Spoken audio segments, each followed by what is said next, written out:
चैत्र आ गया है, लेकिन नए साल का पहला दिन 15 दिनों बाद यानी 9 अप्रैल से शुरू होगा।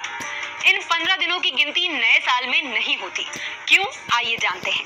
दरअसल इन दिनों चंद्रमा अंधेरे की ओर यानी अमावस्या की तरफ बढ़ता है, जबकि सनातन धर्म अंधेरे से उजाले की तरफ जाने की बात करता है।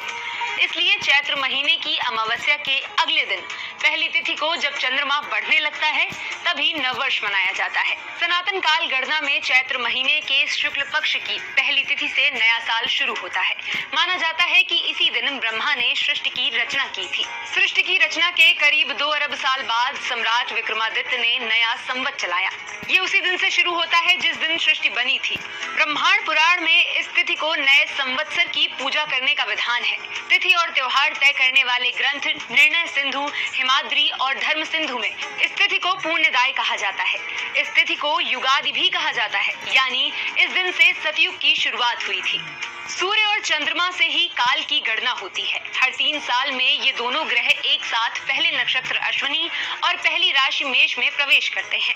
सूर्य चंद्रमा का ऐसा तालमेल चैत्र शुक्ल पक्ष की पहली तिथि पर ही बनता है। ज्योतिष ग्रंथ सूर्य सिद्धांत की गणना के मुताबिक 13,902 ईसा पूर्व विवस्वान संवत में चैत्र महीने के शुक्ल पक्ष में नया साल शुरू होता था। इसके बाद श्री राम के पूर्वज राजा इक्ष्वाकु ने 8,576 ईसा पूर्व इसी तिथि पर अपने नाम से इक्ष्वाकु संवत शुरू किया। फिर भगवान परशुराम के काल में भी इसी समय नया साल शुरू होने का जिक्र ग्रंथों में मिलता है। परमार वंश के राजा उज्जैन के विक्रमादित्य ने 57-58 ईसा पूर्व यानी 2080 साल पहले चैत्र महीने के शुक्ल पक्ष की पहली तिथि को ही नया साल मनाया था। तब से विक्रम संवत आज तक चला आ रहा है।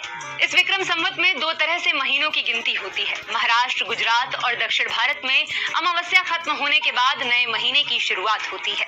वहीं उत्तर भारत सहित ज्यादातर जगहों पर पूर्णिमा के अगले दिन से नया महीना शुरू होता है। होली के अगले दिन नया महीना तो लग जाता है, लेकिन नया साल होली के 15 दिन बीतने के बाद मनाया जाता है। ऐसे ही और वीडियोस के लिए जुड़े